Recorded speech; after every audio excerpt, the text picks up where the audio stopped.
Well, it's January 7th, 2026, and I have made it through the hardest year of my life, which was 2025. And as an update on treatment, I'm in chemo, as you can probably tell. Yeah, cold cap definitely did not work.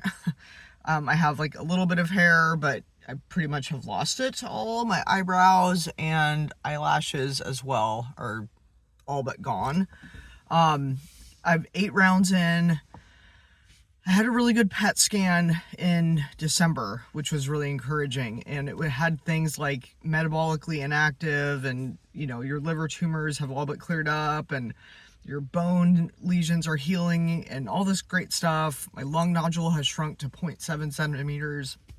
So the chemo seems to be helping, but, that's the difference of stage 4 is like there's not an end date to it. Whereas when I had it stage 2B, it was like, there's an end to it. But now it's just basically there's no end to it. So who knows how much longer I'm going to be on it for. Unfortunately, the port I had put in got infected and had to be taken out just a few days ago. So really kind of frustrated with that. Like I feel like my body it's like kind of like you loan out your body when you go through chemo a little bit, meaning you put yourself through such hell and so many side effects that keep you from living the life that you love. Like right now, I would love to go for a mountain bike ride or like a run or something like that. That's my usual escape, and I don't have that. I can like walk, obviously, which is great, but I literally have an open wound right now on my chest. They couldn't even sew me shut. They basically have to like pack the wound with gauze, and every few days it has to get changed. It's gross, but anyway, it's one of the multiple things. It's like I'm tired all the time. I've really bad bone pain when I do have my infusions, like awful. Like I'll spend all day in bed for a few days sometimes after an infusion. I mean, I'll get up, but like I'm just literally in so much pain. And this is for someone who has a high pain tolerance, and like I push through things and I go exercise all the time. I mean, if you know, that's how I've lived my life always. So I'm still trying to go out and do stuff, especially when I feel good. But there's some really, really just ass kicking days, to be honest, and nausea, just really extreme fatigue, muscle, So it's been really tough, and I sold my house too. Just yesterday, I signed the final paperwork. So there's that. It's like I've lived in my house for 11 years in Ben Lomond, and it was always such a dream of mine to own property in Santa Cruz County. And to do that was like such a rad accomplishment. And I loved it. And I got to live next to all these awesome mountain bike trails and all of the things I love to do. And now that I'm moving, actually I have a rent back till January 31st, so I have a couple more weeks to move, but I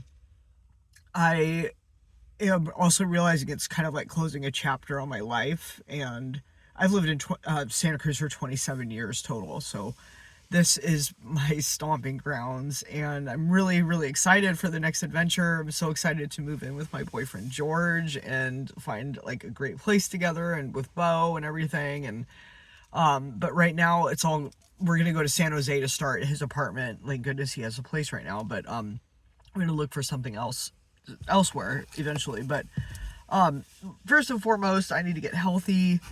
I'm still not working. I'm still on leave of absence. I have that till May 1st, and then it's either go on disability, go back to work, or get a different job. But I will have to get health insurance starting then, which is kind of stressful because the health insurance is so expensive and it's gone up. So, yeah, I am definitely feeling treatment fatigue. It's not easy to do chemo and, not have an end date, to have my oncologist say like, well, let's see what your next 3-month scan says and go from there, and I mean, we talk about like the ideal for me, the gold, like reward would be to get to going on a pill, like some kind of maintenance pill, like what I was on before, like Kisqali and Letrozole or something like that. That would be like the best ticket, obviously, for me. I mean, you're not supposed to be on it forever. I asked her how long she thinks, and she said she's had patients sometimes that did have extensive liver mets like I do or did, or, you know, almost up to a year. So we'll see, but I'm just grateful things are helping.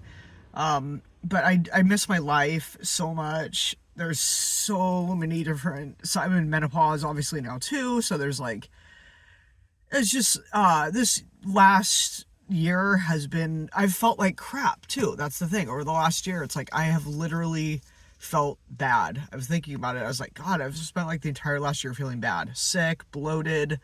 The bloating has gotten a little bit better. I'm able to eat a little bit better, but like my liver is still all enlarged. So it's just, I mean, like my oncologist said, I was in crisis, which, you know, my viscera were threatened. Like I was dying. And to be improving is awesome. And I hope that continues in 2026. And I hope, I actually don't hope. Hope is dangerous, I think. I think faith and hope are dangerous words to use, especially with metastatic breast cancer. But I miss my old life. I know my new life is different, and I know that things are changed. And as long as like I'm healthy and alive, that's the key thing. If I can start there, and everything else, you know, I'll have to adapt to. But to go for a bike ride or a run or something like that, you know, that's in my blood. So anyway, thanks for listening. Stay healthy.